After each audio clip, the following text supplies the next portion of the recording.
The patient knows best. The psychiatrist has to listen to the patient. How else does he adjust the dosages? He says, well, how have you been feeling? Are you feeling too drugged up? Are you having symptoms? Now, on the off chance that the people covertly drugging me are playing doctor, pretending to be helpful psychiatrist who knows best, the drugs aren't helping me. They're making my life worse. They're making me go to sleep. I swear to God that not even for one moment of my entire life have psych meds ever helped me. Even if martial arts weren't the most important thing in my life, or one of the most important things, I would still not benefit from psychiatric drugs. But of course you all know this. That's why you're giving me something that has similar effects to psych meds, as psych meds do. If not, you're giving me psych meds because you know that it sabotages my life. The same reason you have an organized gang stalking effort against me. I'm going to put on the screen a screenshot, if I can find it, of this guy who says, after all that shit you've been talking in your videos, you better watch your back. Now remember, they are trying to say that paranoid schizophrenia is the diagnosis for many of these targeted individuals who believe that the government or some group of people is after them. Doesn't that comment seem to imply that there is a group of people after me? Or that it is logical to believe? There's two ways to interpret that comment. One is that this person is saying, because of what you have said, it is logical to assume that people will be out to get you. The other way to interpret it is as a terrorist threat. Because of what you have been saying, me and my friends are out to get you. And then 7 people agreed. So regardless how you interpret that comment, and keep in mind this is someone who almost certainly hasn't watched all my 3,000 plus videos, right? Saying this. So when you consider everything, psychiatrists have taken away my gun rights, and there are dozens of people who agree with me, not just in that comment alone, but overall, there are dozens, if not hundreds of people who agree that because of what I am doing and how I am doing it, there are a lot of people who don't like me. There are gang members who don't like the fact that I highlighted my past gang affiliations. Because of the heat when I'm doing draws, there are Crips who want to disown me and distance themselves from me. And that's fine. I already said many times that I am not a gang member, period. There are gay rights groups, and we all know how these people have that look in their eye, that complex, and how they love to argue with people about politics, and how they're sensitive and obsessive, generally speaking. There are feminist groups. There are racist groups.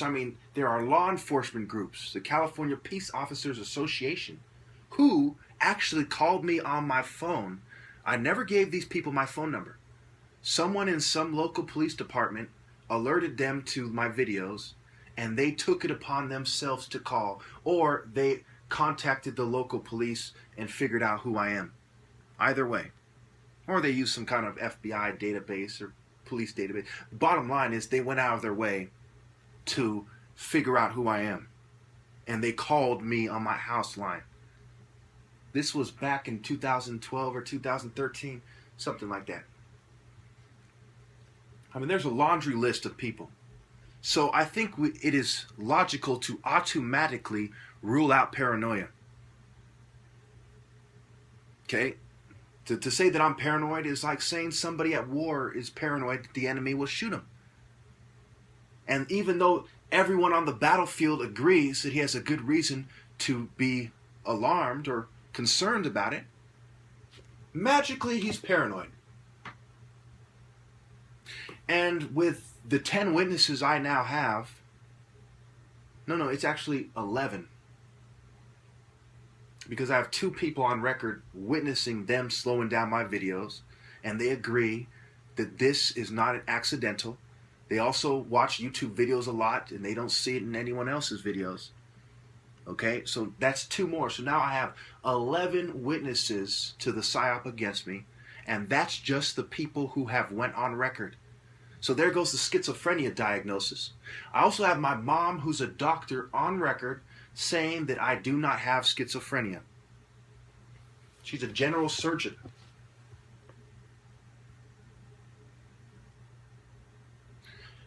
So when everything is considered, it is preposterous to think that there's something wrong with me. But I am being provoked by liars, cheaters, and people who have vested interest in trying to play me out as crazy. Because there is such a great potential for the political abuse of psychiatry and such a long history of it, I think that it is not fair to subject any political dissident to psychiatry, to covert medication, or forced medication no matter what. It is too much of a conflict of interest. Psychiatrists on record work for the state. They testify in court. The police officers bring people to psych wards. On record, psychiatry is an arm of the state, if you will. It's a mechanism of the state, a control mechanism. So never should we find ourselves covertly drugging or force medicating someone like me, which is a very extreme case of the political abuse of psychiatry, where you have a college graduate who has taken medication for when he's sick with the flu.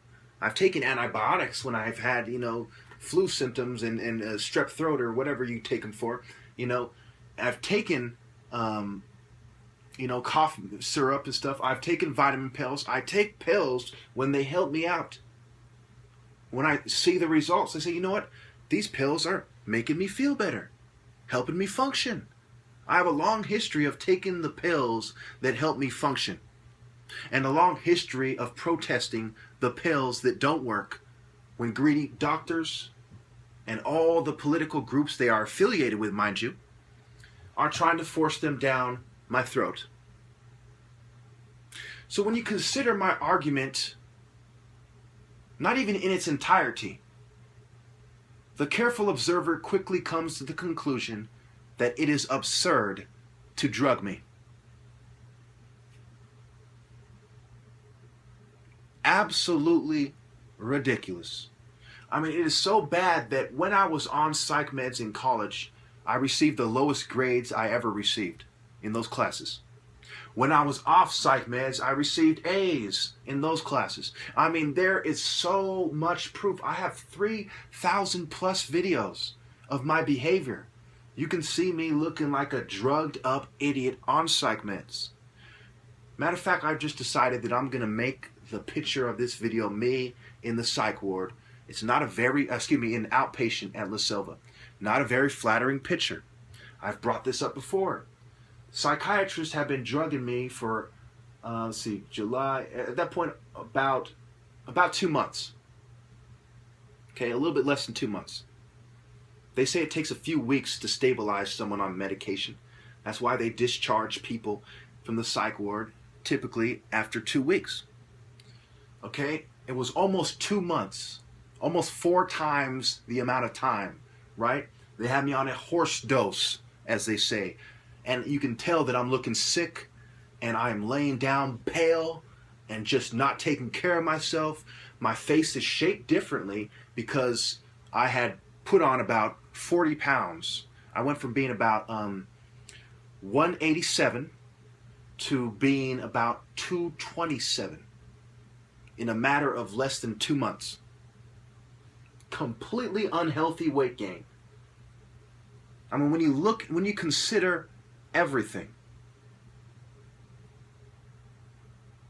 I know very, very well from being in different environments on psych meds. I remember being in reform school, and one of the counselors' names there, he was former LAPD, his name was Ross. I remember the name of one of the counselors at CEDU school in the Hills by San Bernardino, okay, from when I was 15 or 16. His name was Ross. You think I don't remember how I felt on psych meds during some of the most traumatic times of my life? Your argument is so ridiculous, you should be shot for it. It is so nonsensical. It is so illogical that it can only come from a greedy oppressor playing stupid. And keep in mind, there are a lot of examples and videos I can reference that prove my point even more. This is just part of my argument, and this part alone pretty much makes it a closed case. They don't know what they're talking about. They're oppressive, drug-dealing trash. Need I remind you that America consumes more drugs than any country in the world, even though we don't have the biggest population in the world? Need I remind you the history of drug culture in this country? It is far more likely that a bunch of greedy, drug-dealing oppressors in political groups and private clubs are conspiring to control drug culture in this country than it is for someone as insightful as myself to reject any medication that helps him. Thank you. Now let me state for you the obvious. I've averaged about 5 victories a year for almost 20 years. The majority of my victories, which is probably around 20 plus, came in 1997, the year I won the trophy. And over the course of the next 19 years, I beat college athletes, boxers, about maybe about 150 feet away from where I'm making this video. I beat a Golden Glove boxer at sparring. And he said then that, yes, you are the best fighter I've ever seen. And that he's taken on boxers, and he was from, I believe he was from Seattle, from Washington. Fairly competitive place. Big city. I've beaten a lot of great fighters. Street fighters, you know. The type of guys who beat up black belts on the street. So the thought that magically I should pretend that I'm not the best after 19 years of training almost entirely consistently the entire time is insane. Would you pretend that the conclusion of your life's work wasn't what it was? Would you compromise your Christian values if you lived for those values and you've thrown away your future for those values? And even if you didn't, these values define who you are. Do we ask Native Americans to give up their culture? Do we ask Muslims to give up their culture and their beliefs? Well, I guess some people do, right? But should we ask them? Should we ask people to give up their free speech? When a control mechanism is being used on somebody, do we ask them to keep their opinion of it to themselves? Should we? While you're being hoodwinked and shunned. Let's look at these words, right? Hoodwinked. It's like they're going wink, wink. We got over on him with a smirk on their face while winking at each other. Hoodwinked. It's one way to look at it. They have a hood over their head. They're being shady.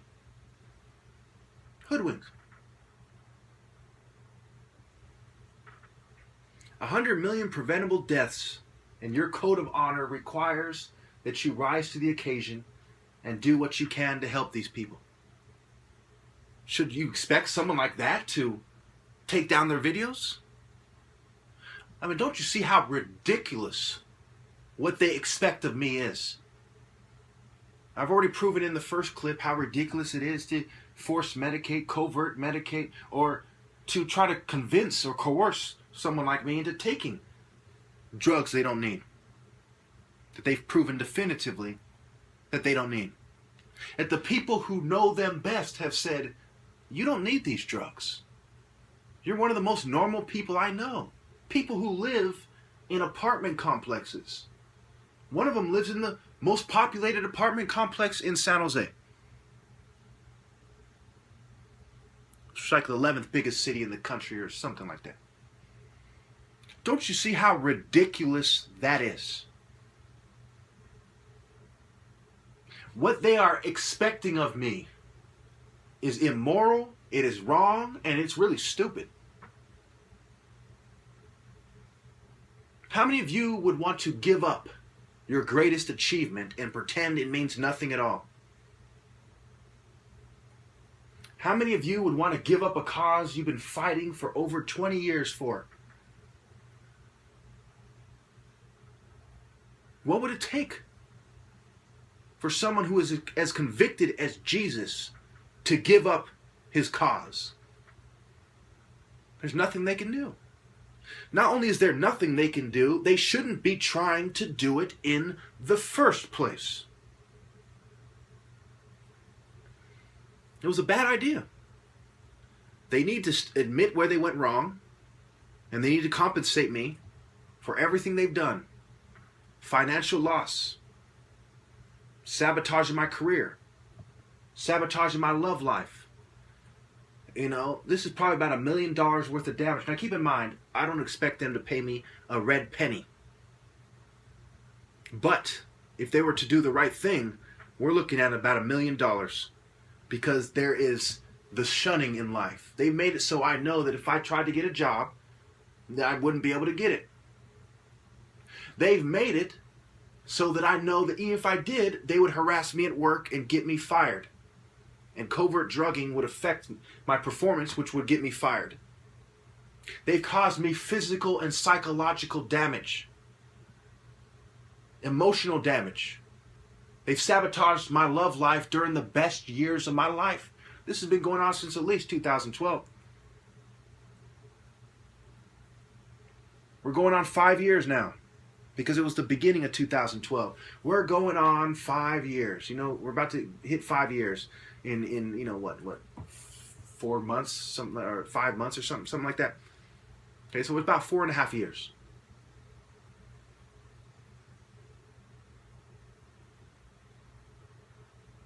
They did this during a time when I have student loan payments, so that's financial stress. I mean, truly look at this, truly quantify the damage. They've ruined my relationships. They've made it so I will never trust my family or friends again. How many of you would trust your family or friends again if they betrayed you consistently in your time of need when the government was persecuting you? How many of you would then turn around and say, you know what, I forgive you? They've ruined these relationships. And how much are those relationships worth to you? Now you see why $1 million is pretty much a fair estimate. When you look back at the MKUltra victims, right, they were probably paid out in the 80s or 90s or so. There's been inflation since then, but they were underpaid. You know? I mean, that one female at McDonald's, she got like $1 million, right? She spilled coffee. They gave her coffee that was too hot, and she spilled it on herself, and she got like $1 million plus or something, right? Just for that. How do you compare that to what they've done to me? They didn't sabotage her work. They didn't ruin the best years of her life. She's old already. So when you compare it to past lawsuits, $1 million after legal fees is probably the right amount of money. Again, I don't expect them to pay it. But you got to realize that amount of money is symbolic of how much they are in the wrong. Now, when you consider the law enforcement's negligence and their role in this, because remember, those people who settled with MKUltra, they weren't settling with local law enforcement as well. You have to consider that law enforcement every single day contributed and turned a blind eye. $1 million might even be not enough Because there's all these institutions involved. It's not just one group. It is all these people. Some of these are private institutions. They should all be made to pay a portion of it. And I should get about $1 million. Of course, it's not going to happen. But you know that that is what is right. And even then, how many of you would take $1 million for the best years of your life? Would you go to prison, for, we'll say 10 years? And when you get out, you get paid $1 million? Fuck that shit, right? Would you go to prison and get fumed and gassed and covertly drugged every day, and then get $1 million when you get out? After you have permanent cognitive fucking damage, and you've ruined all the relationships in your life. You have no friends, no family, nothing. I'm sure some of you might take that, but you'd be fucking stupid too. Is that all you value your life at? You gotta look at this thing for what it is. Now let's look at the people who have been falsely in prison. Remember, I've been to the psych ward many times under false pretenses. So you have to look at the private sector, the drugging, the false imprisonment, which is basically what institutionalization is, right? The false institutionalization, we'll say. I mean, look at everything. Them provoking me to anger. The risk they put me in every time I get behind the wheel being covertly drugged. Trying to provoke me to violence. I mean, consider everything. My goodness. I have been done completely wrong, and I have 11 fucking witnesses on record.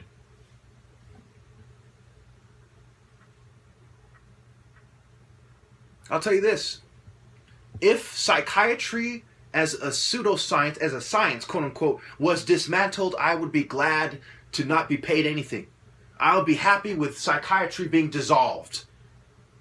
Even if it was just in this country. No more psychiatry. Done. I'd be happy with that. It's obviously not going to happen.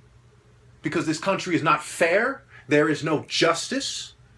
America has made the message clear. Even with the Liberal Party in charge, after the conservatives brought the Patriot Act, even with the liberals in charge, there is no justice in America. Even in 2016, you are not free. There is no justice. There is no true political movements, just controlled bitches. America has made the message clear. And for you foreign nations and peoples, if you want to be controlled bitches, drugged at the whims of a bunch of rich cowards and their sissy fucking network, go ahead, accept the Western culture. But if you wish to stay true to your values, your morals and beliefs, fight them to the death! The only reasons that you would want to drug somebody in a way that induces symptoms of mental illness is one, you want to pretend that person is mentally ill. Two, you want to get that person to hurt somebody or some people. Or three, the most likely option, a combination of both.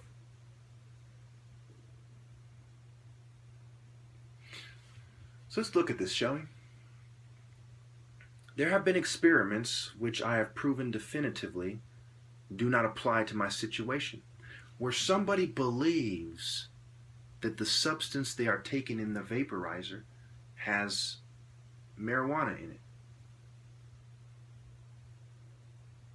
They then start to believe that they are high.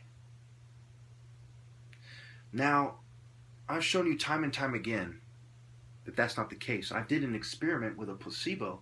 She identified which sodas, the root beer and the strawberry crush, were drugged, and the ginger ale she identified as not drugged.